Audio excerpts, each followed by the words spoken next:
the two-story White House belonging to the Wilson family, stood as a quiet sentinel amidst the tranquil, tree-lined streets of a prosperous Boston suburb.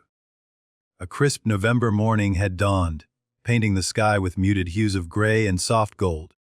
Outside, a thick carpet of fallen leaves, vibrant in their death, lay scattered across the manicured front lawn, a beautiful yet melancholic testament to autumn's fleeting embrace and winter's imminent arrival. The air carried a distinct chill, a harbinger of the colder days ahead, hinting at the dormancy soon to descend upon the vibrant landscape. Inside, Deborah, her frame heavy with the advanced stages of pregnancy, stood by a tall bay window. Her hands, calloused slightly from years of curating ancient texts, now rested gently, but protectively over her significantly rounded abdomen. Each breath she took was slow, deliberate, and deeply measured, a conscious effort to find comfort and calm amidst the subtle aches and pressures of her condition. For Deborah, this pregnancy was far more than just a physical state. It was an undeniable, profound miracle.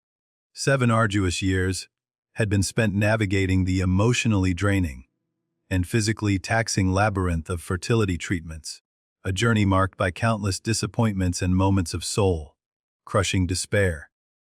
There had been so many false hopes, so many cycles of crushing failure, each one a blow to her spirit.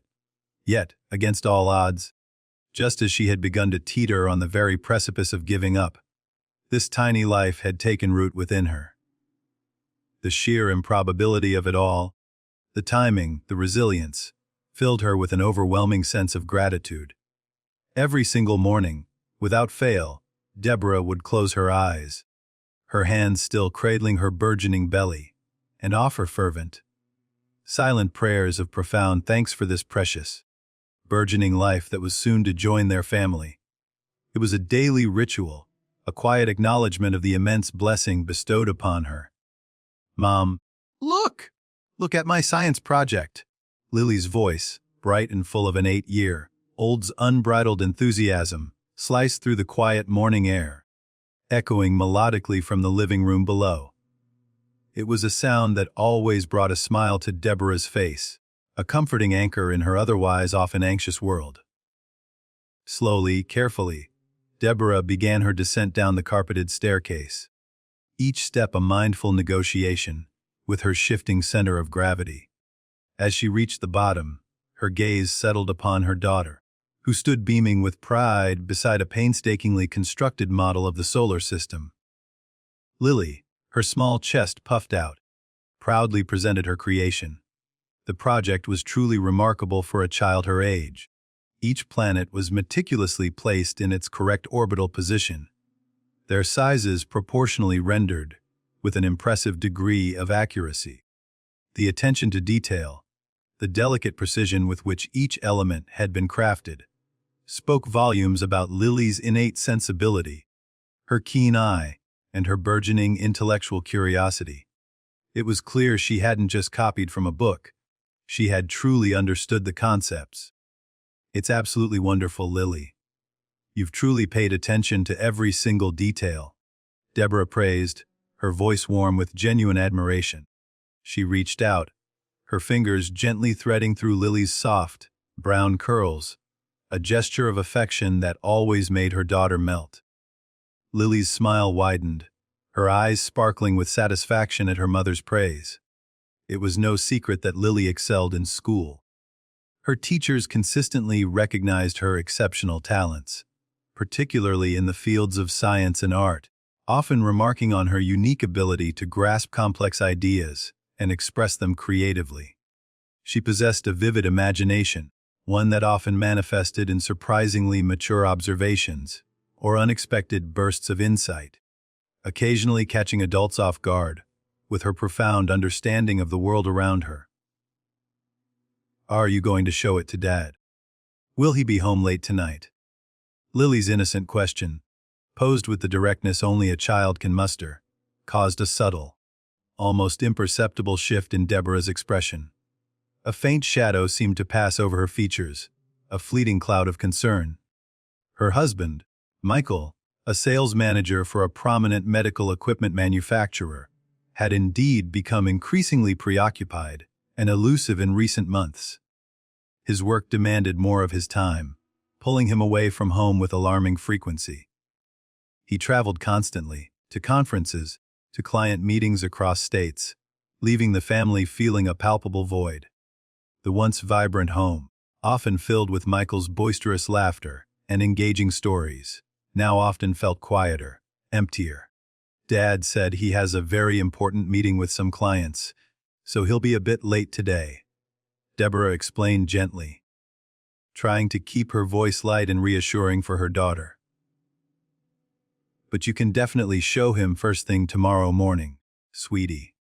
As she spoke, a familiar swirl of small, persistent worries began to tighten in her chest. Michael had been noticeably tired lately, his energy levels visibly depleted, even when he was home. Their family conversations, once a cornerstone of their daily life, had become increasingly brief, almost perfunctory. It felt as though a subtle distance was growing between them, an unspoken tension that Deborah couldn't quite pinpoint. He seemed genuinely happy, even elated, about the impending arrival of their second child, often talking about Thomas's future with a hopeful gleam in his eyes. Yet, beneath that surface happiness, there was an undeniable sense of unrest about him, a quiet disquietude that gnawed at Deborah's peace of mind, leaving her constantly wondering what troubled him so profoundly. Deborah herself, a woman of active disposition and intellectual curiosity, had worked for many years as a dedicated library curator. It was a role she cherished, surrounded by the comforting scent of old books and the quiet hum of knowledge. However, as her pregnancy had progressed into its late stages, her doctor had insisted on strict bed rest, forcing her to take an immediate leave of absence. Being confined to the house, even a beautiful one, was a challenge for her energetic nature, a test of her patience. Yet, the safety and healthy delivery of their unborn baby remained her absolute, unwavering top priority. Every discomfort, every moment of restless boredom, was overshadowed by that singular, profound goal. That afternoon, as the golden light of the setting sun began to filter through the windows, casting long shadows across the living room, Deborah busied herself in the kitchen. She meticulously prepared a light, nourishing dinner for Lily, her movements careful and deliberate. Simultaneously, her mind was occupied with a mental review of her pre-birth checklist. 1 week. Just 7 short days until her due date, a number that brought a mix of excitement and nervous anticipation. The hospital bag, a canvas of essentials for herself and the baby, was almost entirely packed, waiting patiently by the front door. The tiny newborn clothes, impossibly soft and fragrant with baby detergent, had been lovingly washed, folded, and neatly arranged in a drawer, ready for their first wearer. They had already settled on a name for their son, Thomas, a name chosen in honor of Michael's late father, a tribute that seemed to bridge generations. Suddenly, the distinct sound of the front door opening echoed through the house, breaking the peaceful domestic quiet. It was followed almost immediately by the familiar patter of Lily's small feet, a frantic rush of excitement as she darted to greet the unexpected arrival. It seemed Michael had, to Deborah's pleasant surprise, returned home earlier than anticipated. "Dad, look! Look at my solar system!" Lily's voice, brimming with uncontainable excitement, soared through the air, quickly followed by Michael's tired yet affectionate laugh. "That's amazing, Lily. You truly have a talent for this," he praised, his voice a little hoarse from the day's exertions.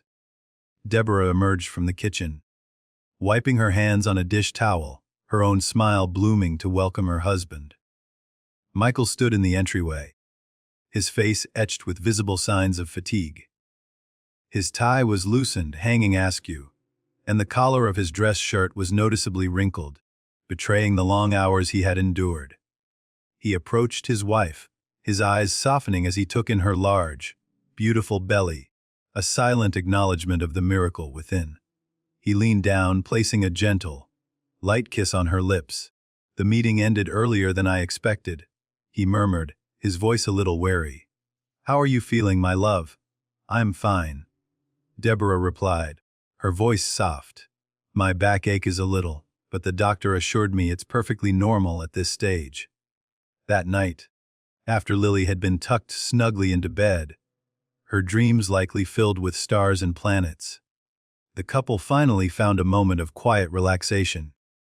They settled onto the plush sofa in the living room, the gentle glow of the television providing a soft backdrop to their conversation.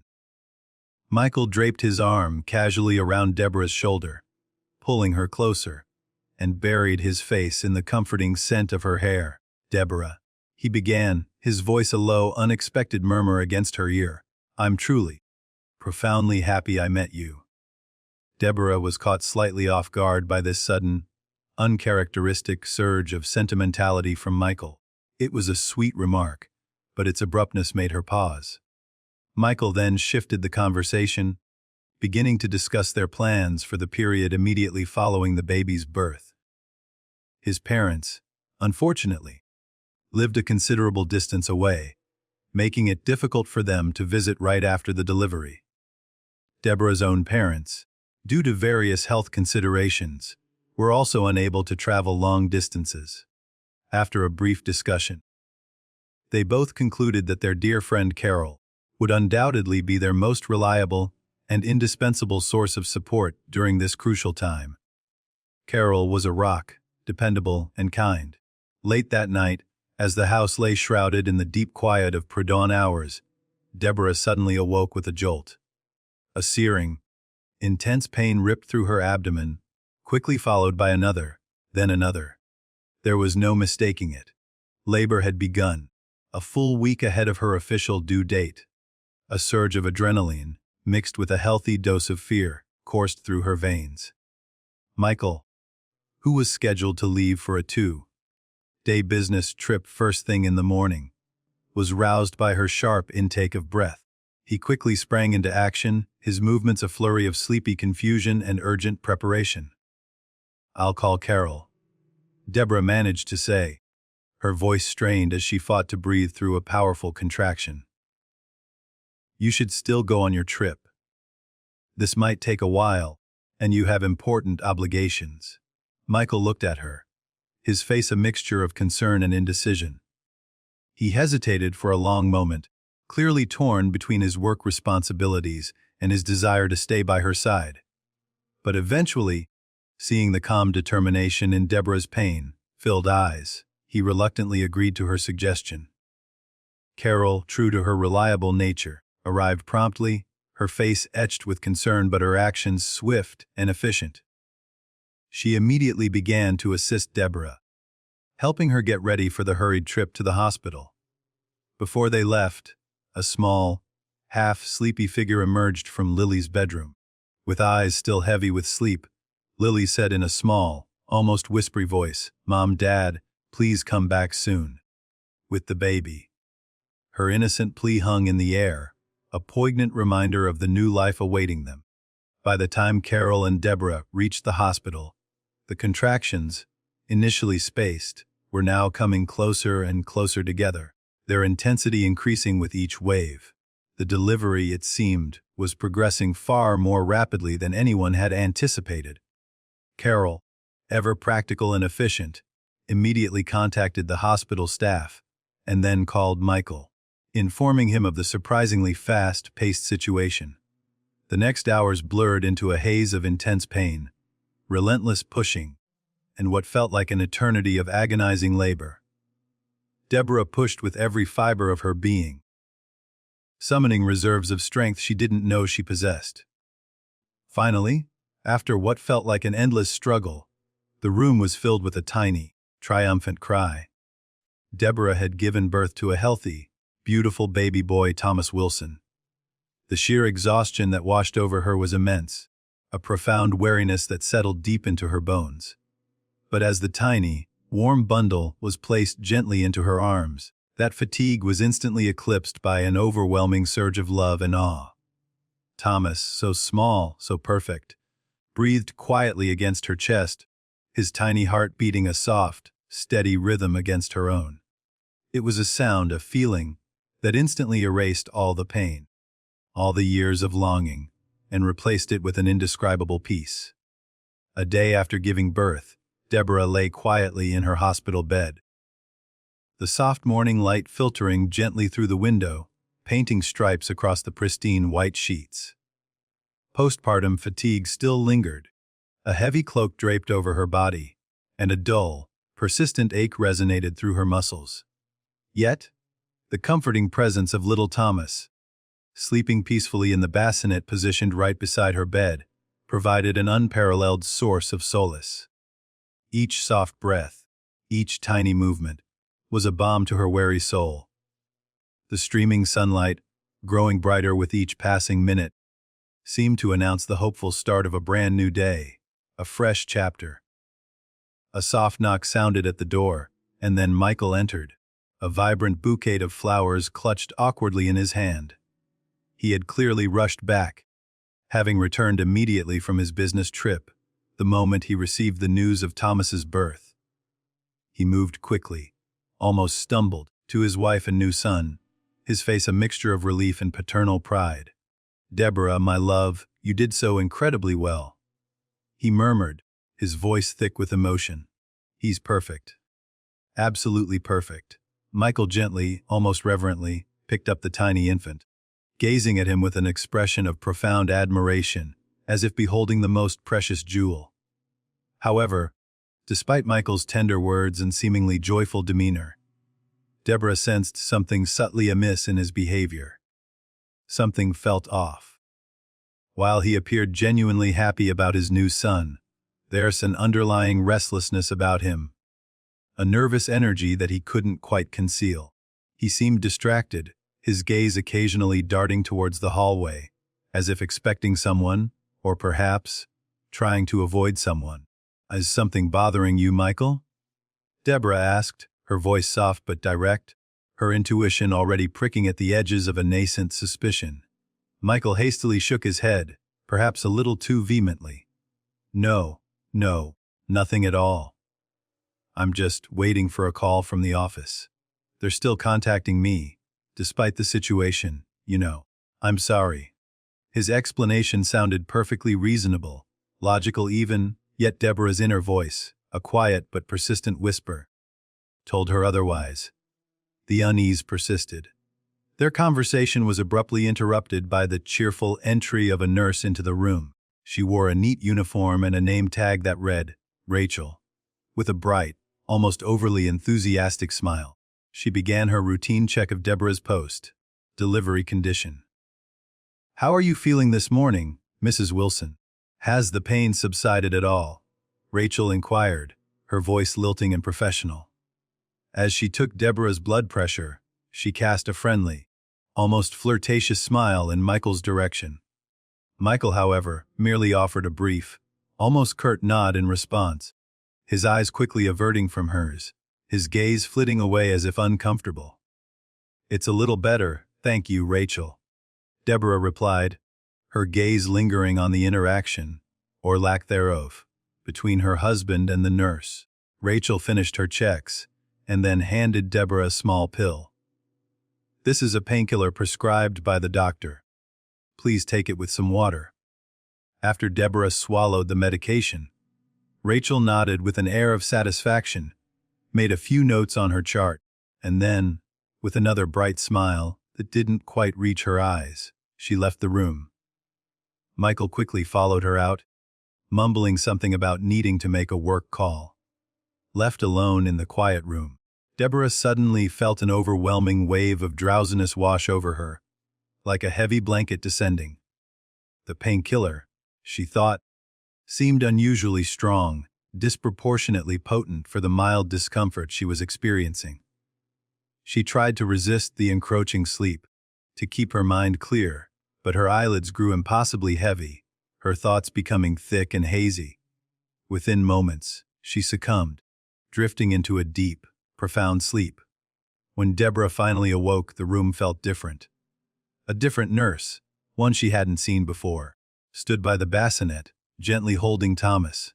"Oh, you're awake," the nurse said softly, her voice kind. The baby was hungry, so I've been holding him. Deborah groggily glanced at the clock on the wall. It was well past noon. She had slept for a full 4 hours. An abnormally long duration for a standard painkiller. It certainly wasn't her usual reaction to medication. The medication seems to have had a very strong effect on me, Deborah murmured, her head still feeling foggy, as if she were emerging from a deep dream. Yes, Rachel noted that in your chart, the nurse confirmed, a faint hint of surprise in her tone. We'll adjust the dosage next time, Mrs. Wilson. She then carefully handed the tiny, sleeping baby back to Deborah, whose arms eagerly closed around her son. That afternoon, Deborah felt another unsettling change in her physical condition. This time, it was more sudden, more alarming. A wave of intense nausea swept over her, coupled with a disturbing, rapid thumping in her chest, her heart beating far too fast. A sense of unease, a premonition of something truly wrong, began to curdle in her stomach. With a trembling hand, she reached out and pressed the nurse call button. Almost instantly, Rachel appeared, her bright smile seemingly undimmed. What's wrong, Mrs. Wilson? She asked, her voice still overly cheerful. I feel incredibly sick. Deborah managed to gasp, her voice weak. And my heart is beating so fast. Rachel quickly moved to her side, efficiently taking her blood pressure again and placing a hand on Deborah's forehead. You might have a slight fever, Rachel announced, her tone dismissive. Temporary fevers after childbirth aren't uncommon. I'll just adjust the medication in your IV. She deftly changed the IV bag, replacing the clear fluid with a new one, and then made another note on Deborah's chart, her expression unreadable. As Rachel turned to leave the room, Deborah, still feeling disoriented, caught a fleeting glimpse of her pulling out a mobile phone and quickly sending a message to someone, her thumb flying across the screen with practiced ease. The action, so furtive, so quick, sparked a tiny, cold flicker of suspicion in Deborah's mind. In the evening, Carol, true to her word, brought Lily to visit. The moment Lily's eyes landed on her tiny new brother, they sparkling with pure, unadulterated delight. Mom, Thomas is so tiny, she exclaimed, her voice filled with wonder. Deborah gently embraced her daughter, pulling her close, and pressed a tender kiss to her soft hair. Yes, he is. Deborah smiled, but he'll grow bigger and bigger every day. I hope he becomes as smart and wonderful as you, my sweet girl. Carol, however, looked at Deborah with a worried frown. You look incredibly pale, Deborah. Are you truly all right? Deborah, feeling the need to confide in someone she trusted, recounted the unsettling changes in her condition, explaining how the medication seemed far too strong, causing her to sleep deeply and then experience strange symptoms. Carol's frown deepened. That's very strange, she mused, her voice tinged with concern. Shouldn't you talk to your doctor about this immediately? Just then, Rachel, once again, entered the room, her presence almost too timely. She immediately directed an overly friendly, almost saccharine attitude toward Lily. Oh, you must be Lily, Rachel cooed, her smile stretching wider. I've heard so much about you from your mother. What a truly smart and talented girl you are. Deborah's confusion deepened. She had never, not once, mentioned Lily to Rachel. The words felt utterly out of place, an artificial pleasantry designed for an unknown purpose. Lily herself, a child of keen instincts, clearly felt uncomfortable. Her bright eyes narrowed slightly, and she instinctively moved closer to her mother's side, seeking the comforting protection of Deborah's embrace. I don't know this nurse, Mom, Lily whispered, her voice barely audible, laced with a hint of genuine unease. Rachel, seemingly oblivious to Lily's discomfort or Deborah's growing bewilderment, chirped, It's medication time, and held out another pill, identical to the one Deborah had taken earlier. Deborah eyed the pill with deep suspicion, a silent alarm blaring in her mind. But she didn't want to cause a scene, not in front of Carol and especially not in front of Lily. whose young eyes were observing everything. With a forced smile, she took the pill, her fingers closing around it. Intending to dispose of it later, she waited for Rachel to leave, feigning compliance. As soon as the door clicked shut behind Rachel, Deborah turned to Carol. "Carol," she whispered, her voice low and urgent, "don't you think there's something incredibly strange about that nurse? Her knowing Lily's name, that comment?" Carol nodded, her expression serious. "Yes, it was completely unnatural, Deborah. It definitely felt off." Lily, still feeling unsettled, briefly left the room, mumbling something about wanting to get some water from the dispenser in the hallway. When she returned, her small face was clouded, her expression dark, as if she were carrying a heavy secret she desperately wanted to share. When Carol, ever thoughtful, excused herself to buy some food from the hospital cafeteria, leaving Deborah and Lily alone in the room, Lily wasted no time. She approached her mother's bed, her voice dropping to a low, almost conspiratorial whisper. "Mom," she began, her eyes wide with a mixture of fear and conviction. "I've seen that nurse before. With Dad." Deborah's heart, already beating a frantic rhythm, lurched violently in her chest. A wave of cold dread washed over her, chilling her to the bone. "What do you mean, Lily?" she managed to ask, her voice barely a whisper. "What are you talking about?" "2 weeks ago," Lily continued, her small voice steadying with the certainty of her memory. "Dad picked me up from school. He took me for ice cream, remember? On the way, I saw Dad and that woman talking at an outside table near the park. They both looked really serious." Deborah was utterly speechless. A painful realization dawned upon her. Michael had told her he would be working late that day, citing an urgent client meeting. Lily had no reason whatsoever to lie, and her memory was sharp, precise. The pieces of a horrifying puzzle, previously scattered and unidentifiable, were beginning to fall into place. That evening, after Michael's rather brief and somewhat strained visit, Deborah distinctly heard him leave her room. However, instead of the familiar sound of his footsteps, receding down the long hospital hallway, they paused. She heard him talking, his voice hushed and low, almost conspiratorial, with someone right outside her door. She couldn't make out the words. The hushed tones were too indistinct, but there was no doubt about it. It was undeniably a woman's voice responding to him, a soft murmur in the quiet corridor. The sound sent a fresh wave of anxiety through her already frayed nerves, confirming her deepest, most unsettling fears. That night, sleep remained an elusive phantom. Deborah tossed and turned in her hospital bed, her mind a whirlwind of tormenting anxiety and gnawing doubt. Each time she closed her eyes, fragmented images of Michael and Rachel, Lily's innocent yet damning words, and the unsettling sensations of the past 2 days swam before her. She awakened several times, startled by the racing of her own heart, her thoughts restless and unrelenting. When morning finally arrived, casting a soft, hopeful light through the window, Deborah gazed at the tranquil scene, her own restless thoughts a stark contrast to the peaceful dawn. In the bassinet beside her, little Thomas breathed softly, his tiny chest rising and falling in a steady, comforting rhythm.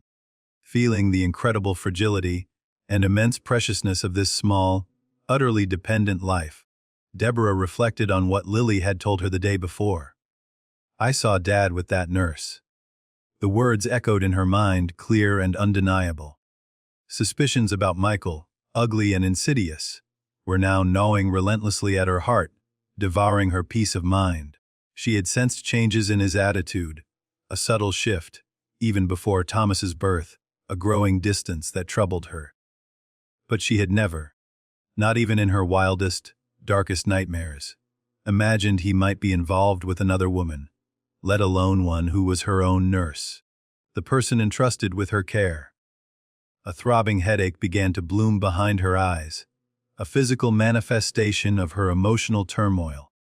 The morning vital check was performed by a different nurse, a kind, faced woman who seemed oblivious to the storm brewing within Deborah. She explained that Rachel would be on duty again in the afternoon, and after efficiently checking Deborah's condition, left the room. The lingering fever was still there, a low, persistent hum in her body, but the painkiller dosage seemed to have been reduced. As Deborah's head felt noticeably clearer, her thoughts less foggy. Later that morning, Deborah received a visit from her attending physician. The doctor, a calm and reassuring presence, seemed satisfied with Deborah's overall recovery, commending her resilience. However, a slight frown creased her brow as she reviewed Deborah's chart, noting the persistent fever and the episodes of nausea. "Let's do another blood test, just to be safe, Mrs. Wilson," the doctor suggested, her tone cautious but professional. After the doctor left, Deborah picked up her mobile phone, her hand trembling slightly with hesitation. Her finger hovered over Michael's contact number before she finally pressed it, a knot of dread tightening in her stomach. He answered after the third ring, his voice sounding a little harried. "Deborah, what's wrong? Are you feeling unwell?" he asked, a note of concern in his voice. "No, I'm fine," Deborah replied, attempting to infuse her voice with a calm she didn't feel. "I just wanted to know if you could come with Lily when she visits today." On the other end of the line, Deborah could hear Michael take a sharp, audible breath. "That's difficult today, Deborah. I have a really important meeting, absolutely critical." The slight pause before his words, the careful phrasing only deepened Deborah's suspicion. "I understand," Deborah replied, unable to completely mask the disappointment and suspicion that laced her tone. "Talk to you later, then." After hanging up, Deborah sank deeper into her hospital bed, staring blankly at the ceiling. Was her intuition, that persistent, nagging feeling, truly correct? Or was this just paranoia, a cruel trick of her postpartum mental state, exacerbated by exhaustion and hormones? The uncertainty was agonizing.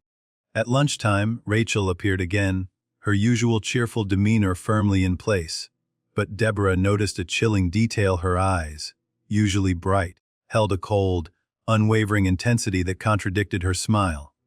Rachel brought Deborah's meal tray and, predictably, another pill. "This is an additional antibiotic prescribed by the doctor," Rachel announced, her voice a little too smooth. "It's to prevent infection, Mrs. Wilson." Deborah's gaze fixed on the pill, a new wave of caution washing over her. She distinctly remembered her doctor's morning rounds, and there had been no mention of any new antibiotics, no such instructions given. "Did my doctor specifically say this?" Deborah asked, her voice calm, deceptively so, but with a subtle edge of challenge. Rachel hesitated, a flicker of something unreadable passing across her face, before quickly regaining her composure. "Yes, of course, Mrs. Wilson. It's recorded right here in your chart." She gestured vaguely to the clipboard she held. Deborah took the pill in her hand, her fingers closing around it, but she did not swallow it immediately. "I'll take it later," she stated, her voice firm. "I want to eat my lunch first." For a fleeting moment, Rachel's cheerful facade faltered, revealing a flash of dissatisfaction, a hint of something darker. But she quickly composed herself, her smile returning, albeit a little strained. "All right, Mrs. Wilson. I'll check back later." As soon as Rachel left the room, the door clicking shut with a soft finality, Deborah quickly and discreetly hid the pill in the bedside table drawer, tucking it beneath a stack of magazines. Her feeling that something was profoundly, terrifyingly wrong was growing stronger with every passing minute, solidifying into an undeniable certainty. Around 2 in the afternoon, Carol, a beacon of normalcy in Deborah's increasingly chaotic world, arrived with Lily. Lily clutched a small, carefully arranged bouquet of wildflowers, her face alight with anticipation. She rushed to her mother's bedside, her small arms wrapping tightly around Deborah in a comforting embrace. "Mom, are you okay?" Lily asked, her bright eyes filled with genuine concern as she looked up at her mother's pale face.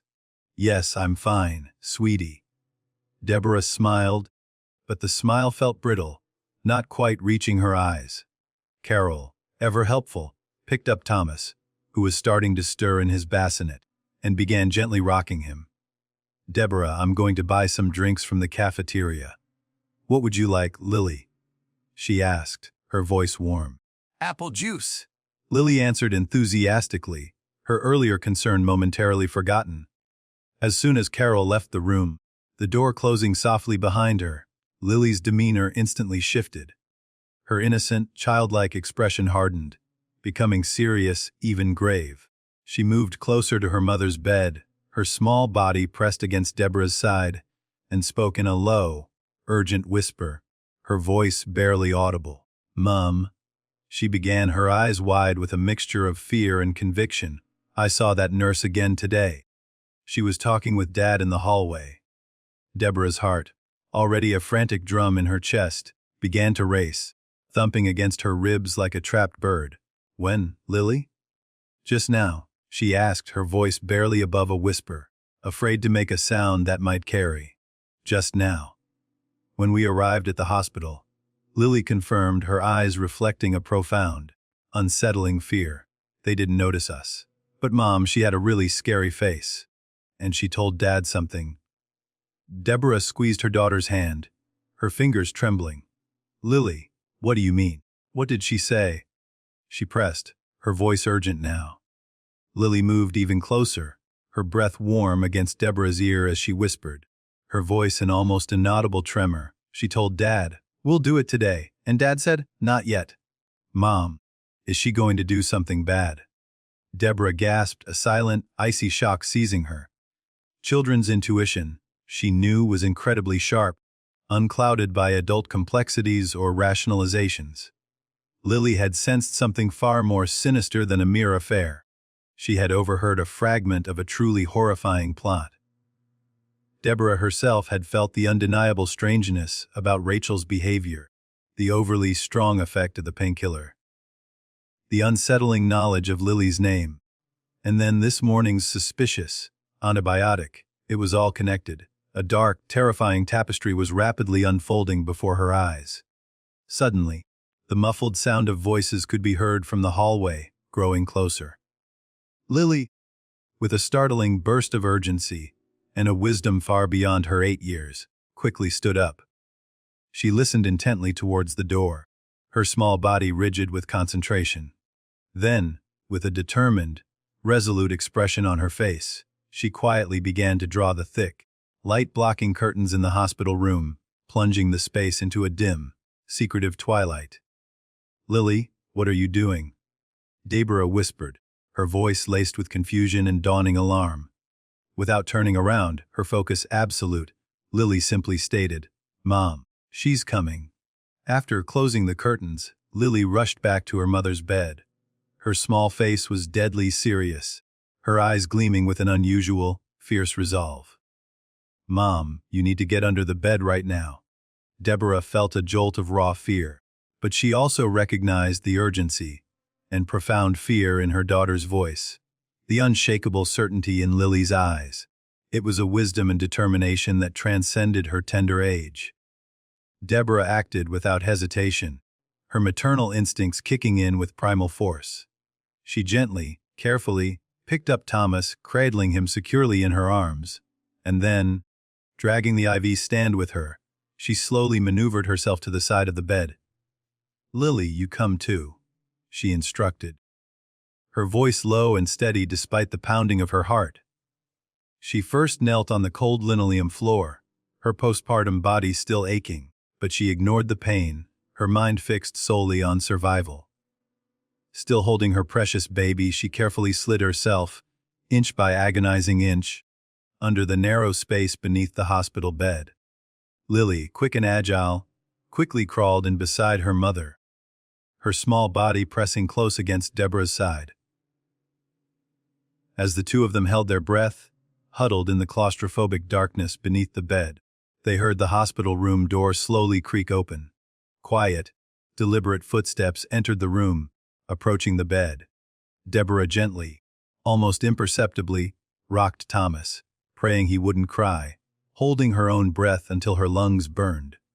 Lily clung to her mother's arm, her small body trembling visibly with fear, but her eyes, wide and resolute, remained fixed on the narrow sliver of floor visible from their hiding spot. The footsteps stopped right beside the bed.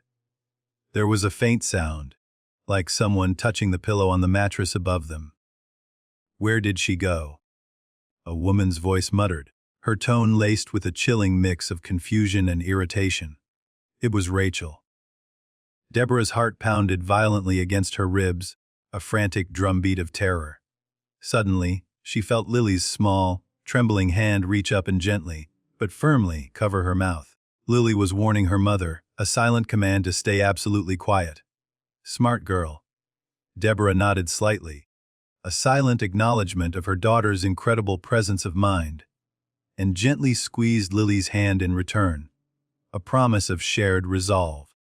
Rachel seemed to have pressed the nurse call button, for moments later, they heard her voice, louder now, agitated. "The patient is missing," she exclaimed, a note of frustrated urgency in her tone. Just then, another set of footsteps entered the room. These were heavier, more deliberate, unmistakably belonging to a man. "What are you doing, Rachel? Where's Deborah?" It was Michael's voice, his tone laced with a mix of surprise and concern. Rachel's voice came back lower now, but dangerously resonant, almost predatory. "Your obstacle will soon be gone, Michael. With just one injection." "What are you talking about, Rachel?" Michael's voice was disturbed, clearly confused by the chilling statement. "We planned this, Michael." Rachel's voice had taken on a terrifying, unhinged quality, a tinge of madness that sent a shiver down Deborah's spine. "You and me, and the baby. We don't need your wife." The last words were spat out, laced with a venomous possessiveness. "The baby will be ours." Deborah was utterly frozen with terror, her blood running cold. In her arms, little Thomas, sensing the rising tension, began to stir, a soft whimper escaping his tiny lips. Deborah instantly pressed him closer, kissing his soft head even more gently, silently praying with all her might that he would remain quiet, that he wouldn't make a sound. Lily's face was ashen, drained of all color, her eyes wide with a profound fear, but she bravely remained utterly still, her small body tense. A silent, fierce protector of her mother and brother. From their cramped, limited vantage point under the bed, Deborah could just make out Rachel's pristine, white nursing shoes and Michael's familiar leather dress shoes.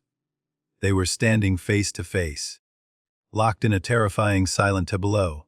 Then, Michael's feet stepped backward, a subtle movement indicating a retreat. "What are you saying, Rachel?" he demanded, his voice now laced with genuine alarm and confusion. "I only said I wanted to break up. I don't intend to hurt anyone."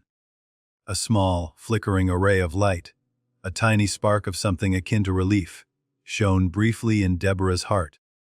While Michael had undeniably been having an affair with Rachel, a betrayal that cut her to the core, he didn't seem to be an active participant in this deranged, murderous plan. He seemed genuinely shocked, horrified by Rachel's words. However, that hardly changed the immediate, terrifying situation. Rachel, an unhinged woman, held a syringe containing a lethal dose of drugs, and she was actively searching for Deborah. "You promised, Michael! You said we would be together!" Rachel's voice trembled now, not with fear, but with raw, wounded anger, the fury of a spurned lover. Deborah looked at Lily's face. Along with the palpable fear, there was a fierce, unwavering determination in her daughter's eyes.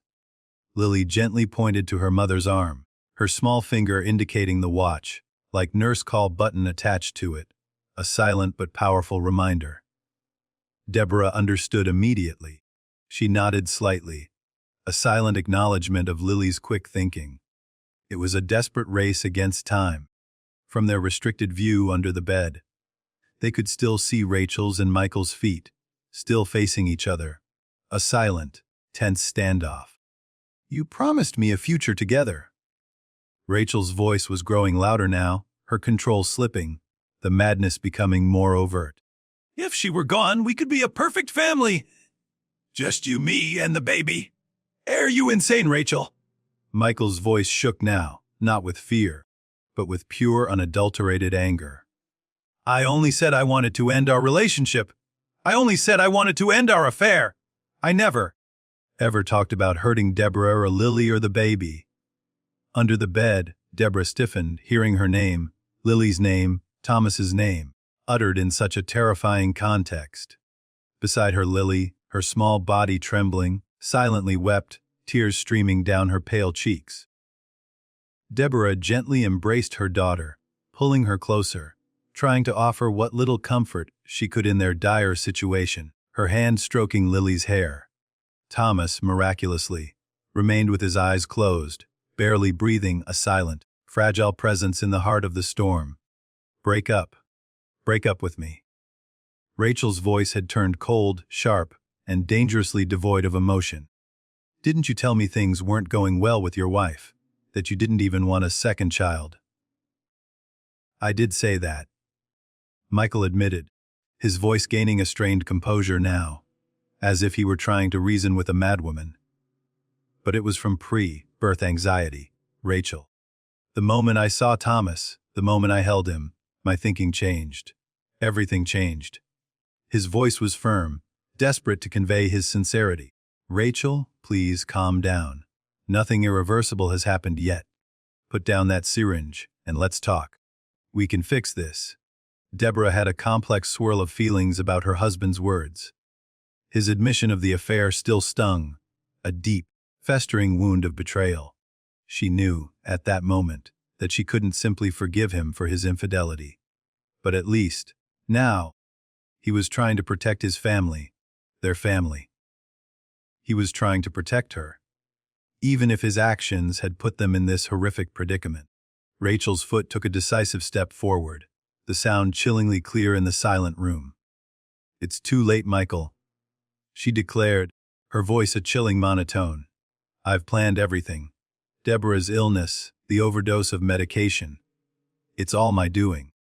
I've prepared it so no one will question it if she dies from complications. It will look like a tragic postpartum complication. Michael could be heard gasping, a choked, horrified sound. You are truly insane, Rachel. He stammered, disbelief and horror in his voice. Love sometimes drives people mad, Michael. Rachel's voice had regained a strange, eerie calmness, a chilling detachment. If you truly loved me, you should understand.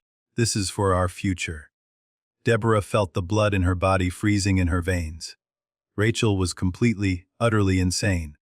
And Deborah was desperately, frantically trying to think of a way, any way, to escape this nightmarish situation. She had pressed the nurse call button, but how long would it take for hospital staff to arrive? What if they were too late? Rachel, you're sick. You need help? Michael's feet stepped backward again, a desperate attempt to create distance. I will never allow you to hurt Deborah. Never. So, Rachel's voice echoed coldly, a terrible finality in her tone. Then you're an obstacle too, Michael. Footsteps moved suddenly. A scuffle, and it sounded as though a struggle had begun between them. Deborah couldn't see what was happening, but she heard a heavy thud, something falling to the floor. Michael let out a pained grunt, a sound of impact. Rachel, stop. Lily's small hand gripped Deborah's arm tightly, her trembling intensifying. Deborah sensed her daughter's profound terror, a primal fear emanating from the child. Deborah herself was trembling uncontrollably, but she knew she had to appear strong, resolute, for Lily's sake. Just then, with a thunderous crash, the hospital room door was flung open. Is everything all right? We received a nurse call. Another nurse's voice, full of urgency and concern, could be heard. Then, a moment of stunned silence, followed by a surprised, alarmed exclamation. Rachel, what are you doing? Don't interfere! Rachel shrieked, her voice a raw, primal scream. Security! Come quickly! The nurse called out, her voice amplified as she stepped into the hallway. Amidst the ensuing confusion and chaos, multiple footsteps rushed into the room, heavy and purposeful. Deborah held Lily tightly, shielding her with her body, and pressed Thomas even closer, protecting him from the unseen danger.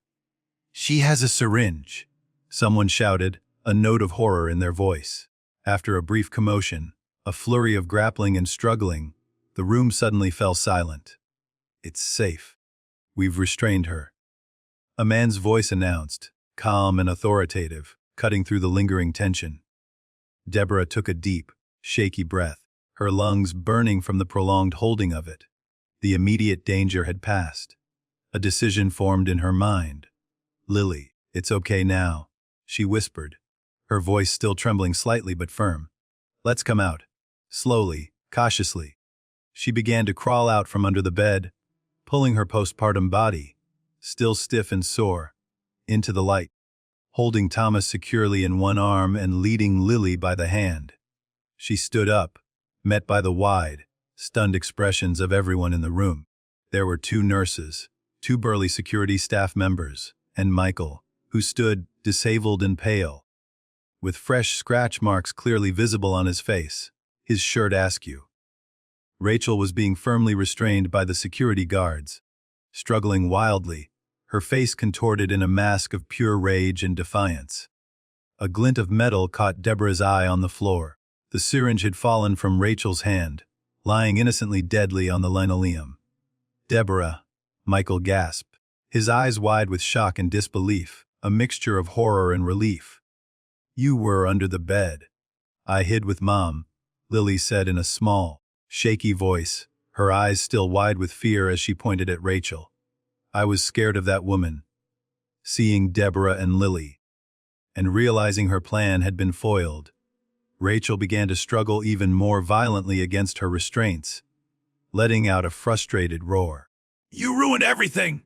We could have been happy. You ruined our future. The security staff firmly held her, then swiftly removed her from the room, her screams echoing down the corridor, until they faded into silence. The hospital administrator was immediately called, and the entire institution was thrown into an uproar over the gravity of the situation. Deborah, Lily, and Thomas were quickly moved to another, more secure room. The police were summoned, arriving quickly to take statements, and the syringe Rachel had been carrying was carefully collected as crucial evidence. Emergency tests show the contents of the syringe were a lethal dose of morphine, Mrs. Wilson. The hospital's medical safety manager explained to Deborah, his face grim with professional apology. "Rachel Collins was hired by our hospital 2 months ago, but we've since discovered she falsified her credentials. She apparently has a history of psychiatric hospitalization and caused similar problems at another hospital where she previously worked." Deborah, her hand still trembling uncontrollably, gently stroked Lily's hair, her gaze fixed on her brave daughter. "But why was I targeted?" she asked, her voice barely a whisper. According to the police's initial investigation, the manager continued, his voice heavy, "Emmons. Collins had a brief relationship with your husband, and she gathered information about you and your family in the process. She then arranged to be assigned to your care and was specifically targeting your delivery, intending to exploit your postpartum vulnerability." His words hung in the air, a devastating confirmation of Deborah's darkest fears. Michael stood outside Deborah's new hospital room door, his head bowed, his face a canvas of deep regret and profound shame. Deborah saw him, his slumped shoulders, his visible torment, but she said nothing, her own emotions a turbulent storm. "Deborah," he finally ventured, pushing the door open gently and stepping inside. "Please, let me talk to you. I'll explain everything. Lily, sweetheart, could you wait outside for a bit?" Deborah, though still reeling from the shock and betrayal, nodded gently to her daughter. Lily looked anxiously at her mother, her little brow furrowed with concern, but she dutifully nodded and quietly left the room, closing the door softly behind her. "I met Rachel 3 months ago," Michael began, his voice heavy with self-loathing. "It was just a temporary mistake, Deborah. A foolish, reckless mistake. I tried to end it a month ago, but she wouldn't accept it. I never, ever thought she was this deranged. I swear. I can't believe this, Michael. Deborah's voice was cold, a glacial calm that belied the storm raging within her. Your reckless behavior, your selfish choices put our lives, Lily's life, Thomas's life, in mortal danger. You put us all at risk. I know. Michael bowed his head, his voice filled with genuine remorse. I know. I don't expect to be forgiven, Deborah. Not right away, maybe not ever. But for Lily's sake, and for Thomas's sake, please, just let me try again. Let me try to make things right. Deborah gazed out the window, her eyes fixed on the distant Boston skyline. Her heart was a swirling vortex of conflicting emotions. The raw pain of betrayal, the sickening realization of Michael's infidelity, but at the same time, a profound, overwhelming gratitude that their lives had been saved, miraculously, by Lily's extraordinary courage and quick thinking. I need time to think, Michael, she finally said, her voice wary but firm. A lot of time. Right now. I just want to focus on the children. That's all that matters. Michael nodded silently, his face etched with understanding and despair. He turned and quietly left the room, the door clicking softly behind him. 3 months later, the vibrant colors of autumn had long faded, replaced by the crisp, bright days of early spring. Deborah sat on the small, sun-drenched porch of her new home, a gentle smile gracing her lips as she watched Lily play happily in the lush, green garden. Baby Thomas, now a little heavier, a little more aware, slept peacefully in her arms, his tiny hand occasionally twitching in a dream. The new house was smaller, cozier than their previous sprawling suburban residence, but its warm sunshine and quiet environment, surrounded by verdant greenery, were proving to be ideal for healing their wounded hearts and rebuilding their lives. Rachel Collins, following an extensive psychiatric evaluation, had been formally diagnosed with both borderline personality disorder and delusional disorder. She was subsequently confined to a state psychiatric facility, where she would receive the necessary long-term treatment. Police investigations had revealed the horrifying depth of her delusions. She had greatly exaggerated her brief, clandestine relationship with Michael, even fantasizing about marriage and a future family with him and Thomas. More surprisingly, the investigation uncovered that she had caused similar problems at hospitals where she had previously worked, but had meticulously concealed her problematic record through elaborate credential falsification, a chilling testament to her manipulative abilities. "Mom, look, a butterfly!" Lily called from the garden, her voice filled with pure, unadulterated joy, as she stretched her small arms toward the vast, blue sky. Deborah smiled, a genuine, heartfelt smile that reached her eyes. Lily was receiving psychological counseling twice a week, a necessary step to help her process the trauma she had endured. Yet, with the remarkable resilience typical of children, she was gradually regaining her original brightness, her inherent cheerfulness returning like the spring blossoms, though occasional anxious expressions still flitted across her face, subtle reminders of the horror. She had also developed a quiet pride, an almost tangible confidence in having been a little hero, a brave protector. The divorce proceedings with Michael had been finalized just last month. He had quietly quit his job, leaving behind his high-stress sales career, and had moved to a city on the West Coast, a new chapter far away from the painful memories. Child support payments were made regularly, always on time, but he hadn't come to see Thomas, a silent acknowledgement of the chasm that now separated them. It had been arranged that he would speak to Lily once a month by phone, a tenuous but necessary link to her father. With the invaluable help of a compassionate lawyer, Deborah had successfully obtained sole custody of both children, securing their future. Through Carol's unwavering support and introduction, Deborah had also started working 3 days a week at the local community library, a familiar and comforting environment. The limited working hours gave her plenty of precious time to spend with her children, nurturing their growth and providing a sense of stability. It also offered her a valuable opportunity to build new relationships within their new community, slowly knitting herself into the fabric of a different life. The library's storytelling sessions for young children had quickly become her small, unexpected joy, a place where she could share her love of narratives and connect with others. "Would you like some tea, Deb?" Carol's warm voice broke into Deborah's thoughts as she appeared from the back door, holding 2 steaming mugs. Since the terrifying incident, Carol had become an indispensable, steadfast supporter in Deborah's life, often visiting on weekends to help with housework and childcare, a true friend in every sense of the word. "Thank you, Carol," Deborah said, accepting the mug, the warmth of the ceramic radiating into her hands. "I truly couldn't have recovered from everything without you. You've been my rock." "Don't say that, Deb," Carol replied, settling onto the porch swing beside her, her voice gentle. "You're stronger than you think. And so is Lily. You both are." Deborah gazed at her daughter, a small, vibrant blur of energy, running around freely in the garden, chasing butterflies. She was truly brave. She had saved their lives. Life was unpredictable, sometimes cruel, Deborah mused, her gaze drifting toward the horizon. But through this immense ordeal, she had come to understand the true meaning of family. It wasn't just about blood ties, not simply about shared names or a common address.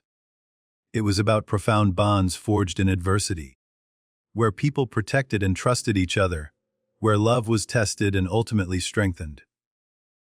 Through their great ordeal, a bond far stronger, more resilient, and more deeply cherished than ever before had formed between her, Lily, and little Thomas. "Mom." Lily came running up to the porch, her cheeks flushed with healthy play, her eyes sparkling. "Is Thomas awake yet? Can I hold him?" Deborah smiled, her heart swelling with an overwhelming sense of love and hope. She gently handed the tiny baby to her eager daughter. Lily carefully, reverently held her little brother, her small arms forming a protective cradle. She then leaned down and gently kissed his soft forehead, a gesture of profound tenderness. "I'll always protect you, Thomas," Lily whispered, a solemn promise to her sleeping brother. As Deborah watched her 2 beautiful children, a powerful sense of hope filled her, a beacon illuminating their future journey together. Despite any uncertainties that might still lie ahead on the winding road of life.